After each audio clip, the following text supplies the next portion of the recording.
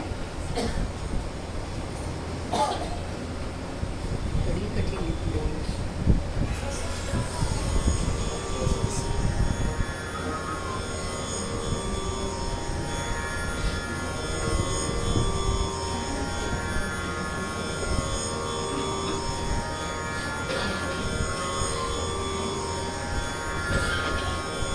यानंतर अजून एक लोकप्रिय असा अभंग जो स्वर्गीय विदुषी किशोरी अमोलकर यांनी अजरामर करून ठेवला आहे. आणि याचं महत्त्व मला असं वाटतं की खास करून आमच्या पिढीला ज्यांना जप करायचा वेळ मिळत नाही असं एक कारण मिळतं, तर मला असं वाटतं की या अभंगामध्ये जे सांगितलेलं आहे ते जर आचरणात आणलं तर कदाचित जप करायची वेळसुद्धा येणार नाही. कारण तुकाराम महाराज म्हणतात की कसा जप करावा, तर बोलावा विठ्ठल, पाहावा विठ्ठल, करावा विठ्ठल जीवभार. तर मला असं वाटतं की या अभंगातच सगळं आलं आहे की तुम्ही कसं पोचू शकता त्याच्यापर्यंत. तर यापुढचा माझ्या ठरलेला अभंग बोलावा विठ्ठल सादर करते.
येणे सोसे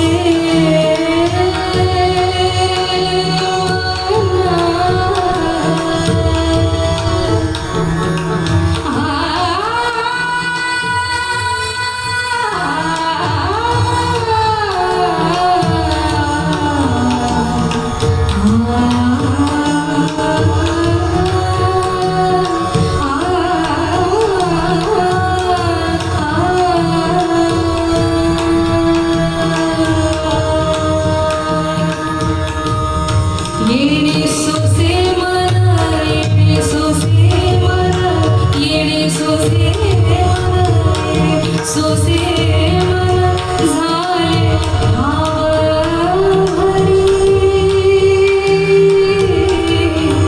येणे सोसे मन येणे सोसे मन येणे सोसे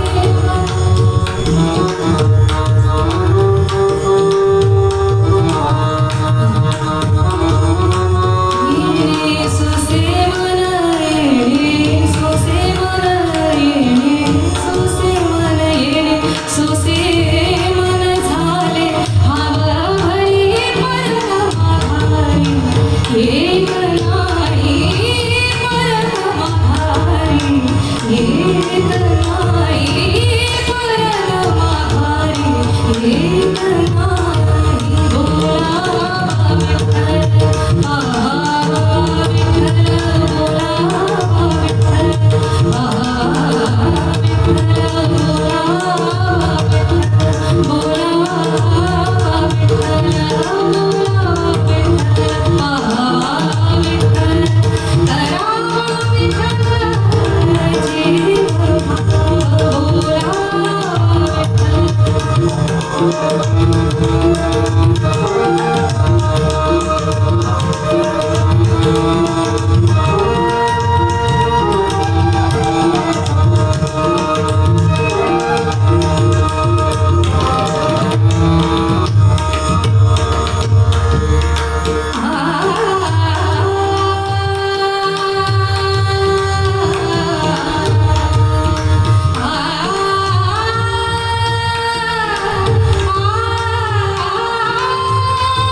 यानंतर मला सर्वात जास्ती ज्या गाण्याची फरमाईश नेहमीच होत असते, जिथे जाऊ तिथे होत असते, तशी आजही आलेली आहे माझ्यापर्यंत.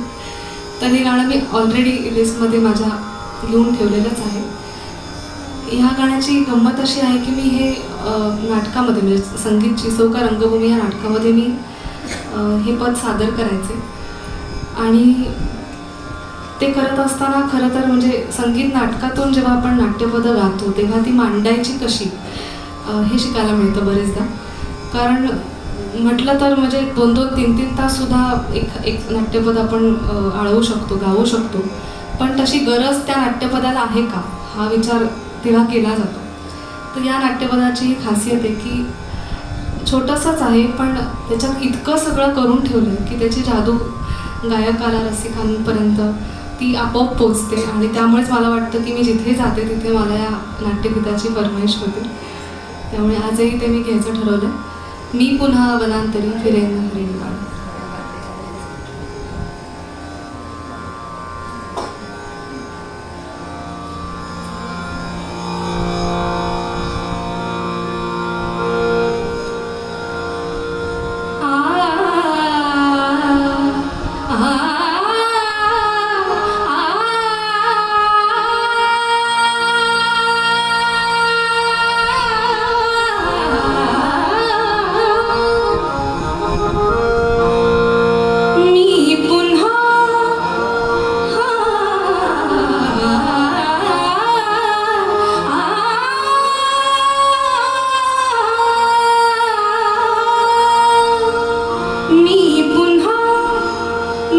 पुन्हा वनांतरी फिरे हरिणी वाणी मी पुन्हा वनांतरी फिरे हरिणी वाणी हरिणी वाणी हरिणी वाणी ओठात घोळवे राम प्रीतीची गाणी मी पुन्हा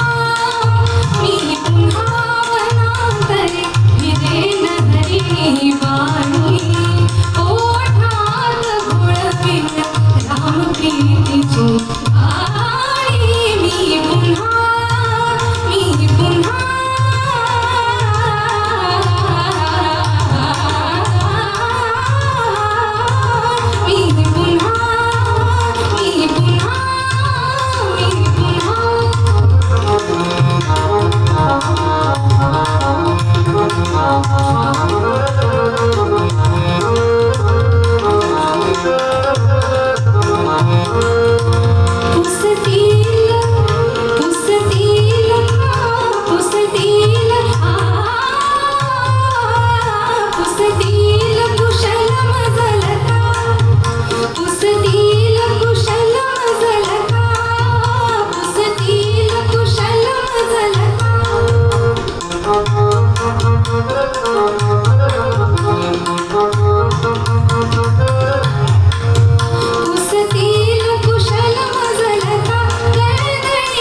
पुन्हा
या गाण्याची सुद्धा मला कायमच फरमाईश होते, त्यामुळे मी फरमाईशीच्या आधीच ते लिस्टमध्ये घेऊन ठेवत असते. तर मी राधिका आणि प्रेमिका. काय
कुंजवनी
यानंतरचं गाणं माझ्या अत्यंत जवळचं गाणं आहे.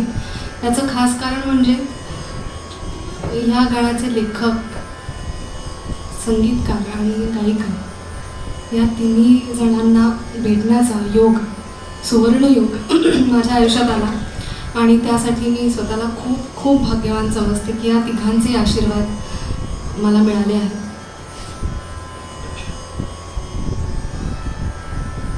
कालच मराठी भाषा गौरव दिन आपण साजरा केला आणि मला वाटत नाही की छत्रपती शिवाजी महाराजांशिवाय आपला मराठी माणसाचा कुठलाही कार्यक्रम म्हणा किंवा कुठलंही औचित्य त्यांच्याशिवाय अपूर्णच आहे. तर त्यानिमित्त छत्रपती शिवाजी महाराजांनाही मानवंदना.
यानंतर गाण्यांची एक शृंखला सादर करते. कारण जसं आधी म्हटलं की काय घ्यायचं काय नाही घ्यायचं याच्यात खूप गोंधळ होतो. त्यामुळे अशा वेळेस मेडले ज्याला आम्ही म्हणतो तर ती सादर करते. 3 गाणी आहेत, अर्थातच अजरामर गाणी आहेत, प्रत्येकाला ही पाठ असणारच आहे. त्यामुळे म्हणावं असं वाटलं तर जरूर म्हणू. कारण आशाताई म्हणजे आशा भोसले यांची ही मला वाटतं खासियत होती की कुठलंही गाणं असू दे, कुठल्याही पेशीचं गाणं असू दे, कुठल्याही पैलूचं गाणं असू दे, त्यांचा आवाज त्या पैलूमध्ये मोल्ड करायच्या, त्याला आकार द्यायचा. तर म्हणजे हे खरं तर आमच्यासाठी विद्यापीठं आहेत लताबाई, आशाबाई. तर ही जी आता आम्ही मेडले सादर करतो ती आशाताईंना एक मानवंदना म्हणूया. 3 गाणी आहेत यामध्ये. मी नावं नाही सांगणार आहे कारण मला ती गेस करायची आहे आणि ती करणार आहात असं मला खात्री यायची.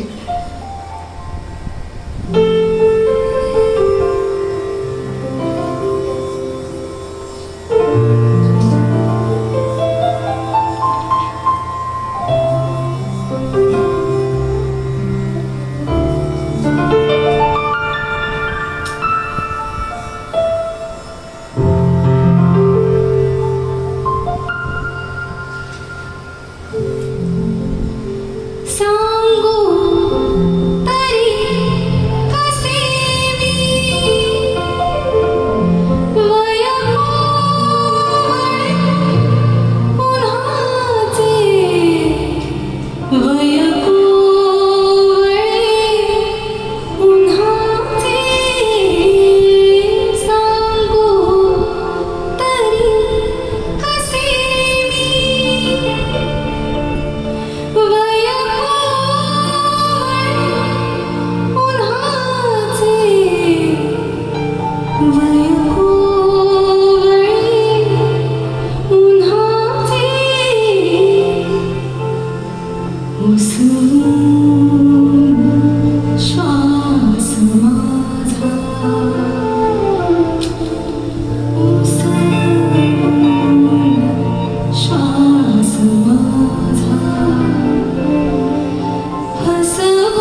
यानंतर आपण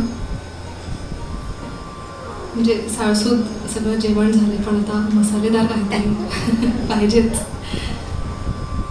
तर ही जी लावणी मी आता सादर करणार आहे अत्यंत म्हणजे बाबूजींच्या रचनांपैकी अत्यंत आवडीची आहे. आणि या गाण्याला मला असं वाटतं की जी धार आहे ना, म्हणजे लावणीला जी धार असावी लागते ती या गाण्यात मला नेहमी जाणवते गाताना. तर या पुढची लावणी सादर करते, असेल कोठे रुतला काटा.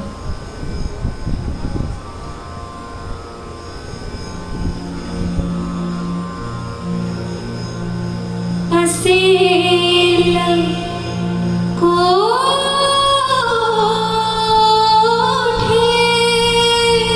रुतला काटा माझ्या तळपायात, लाडी गोडीनं तुम्ही फिरवता पाठी हात.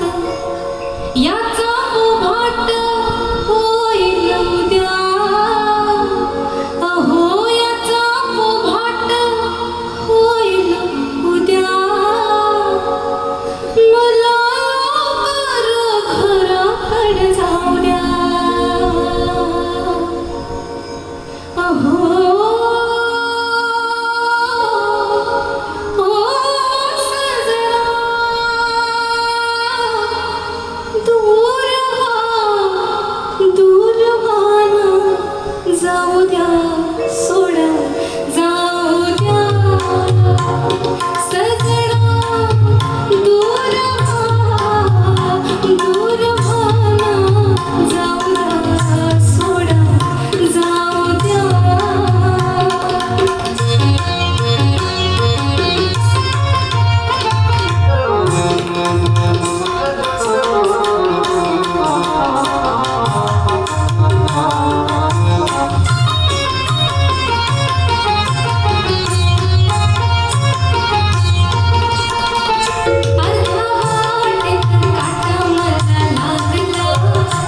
यानंतर सुद्धा आता लावणी सादर करते.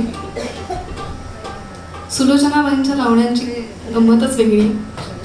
कारण एकतर आवाज आणि गायची पद्धत, म्हणजे असं म्हणतो आपण की पर्सनॅलिटी नेहमी आपल्या आवाजातनं झळकते. तसं मला वाटतं की सुलोचनाबाईंची जी पर्सनॅलिटी होती ती त्यांच्या आवाजातनं, त्यांच्या गायकीतनं नेहमीच झळकायची.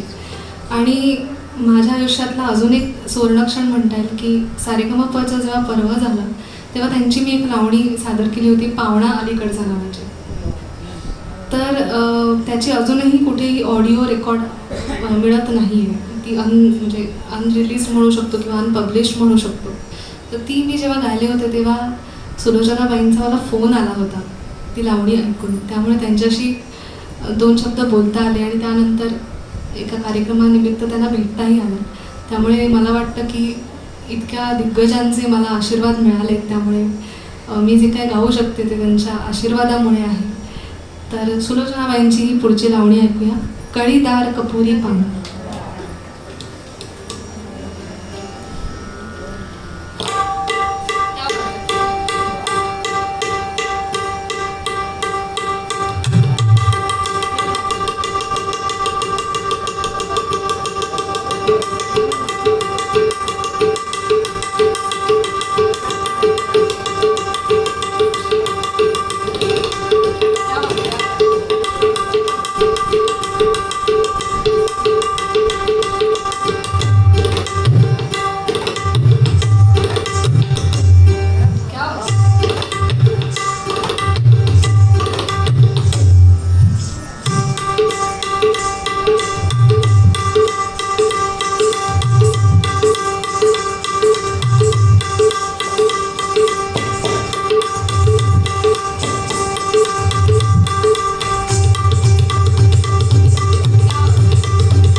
या मैफिलीच्या शेवटच्या टप्प्यावर आपण आलो. कुठल्याही कार्यक्रमात गायक अपूर्ण असतो तो वादकांशिवाय.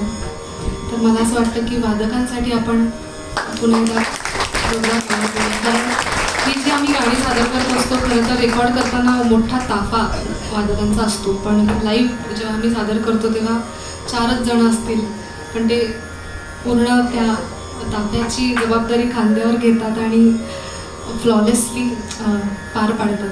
त्यामुळे वादकांशिवाय गायक नेहमी अपूर्णच आहेत. भैरवी घेते.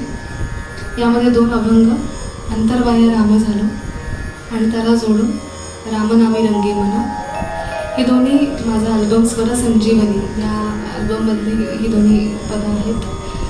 अंतर्बाह्य राम झालो हे स्वरबद्ध केले केदार दिवेकर यांनी आणि त्यानंतरचं रामनामी रंगी मना हे माझे गुरु श्री प्रसाद गुळवणे यांची रचना आहे.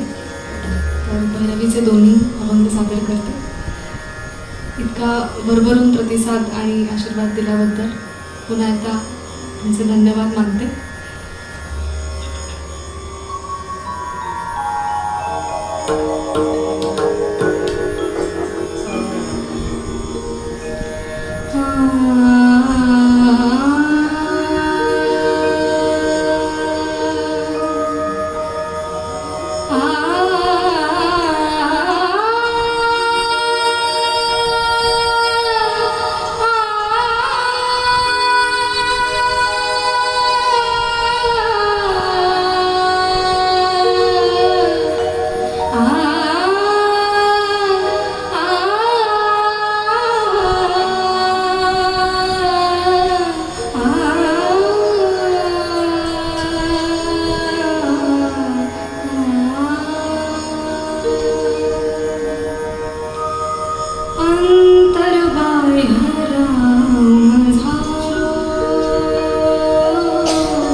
शमिकाताई, लताबाई, आशाबाई, सुलोचनाबाई, आरती अंकलीकर आणि पाचवं नाव किशोरीताई, ही आम्हा मराठी रसिकजनांसाठी पंचपक्वान्न आहेत. आणि आज तुमची मैफल तर मला पंचपक्वान्नांसारखी वाटली की पाचही महत्वाच्या पक्वान्न आपल्यासमोर सादर झाली आज शमिकाताईंकडनं. खूप खूप मनापासून आभार. आणि सगळ्या वादक कलाकारांचे बाबू खूप खूप आभार. खूप आभार मानते सगळ्यांचे. आणि आजचा कार्यक्रम इथे संपला या आभारासहित असं जाहीर करते. पुढचा कार्यक्रम आपला 6 तारखेला आहे. शुचिताताई आटलेकर यांचं गायन आहे पुन्हा. त्यामुळे आपण सगळीजण याल याची खात्री आहेच. धन्यवाद.